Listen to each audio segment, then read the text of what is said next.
आता ह्याच्यात मात्र बघा तुम्ही, म्हणजे विशेष आहे हा.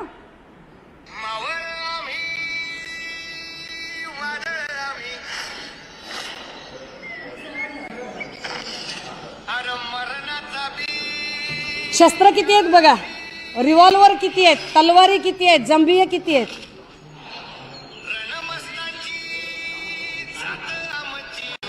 अरे काय तुम्ही कॉपीराईटचा विचार.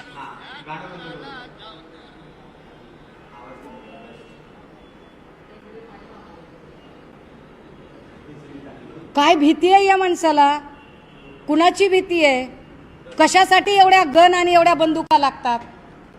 रणजितसिंह नाईक निंबाळकरांना एवढ्या बंदुका आणि एवढे सगळे शस्त्रास्त्र, एवढ्या तलवारी, एवढे जंबिये लागतात, एवढ्या गुप्त्या काय काय हत्यार आहेत ती. कुणी दिली असतील लायसन दिलेले आहेत का आमच्या भाचा योगेश कदमांनी, काय बघा काय असेल तर काय सांगता येत नाही. सध्या काही होऊ शकते. नाही, माझ्या भाच्यांवर माझा विश्वास आहे, चांगली लेकरं.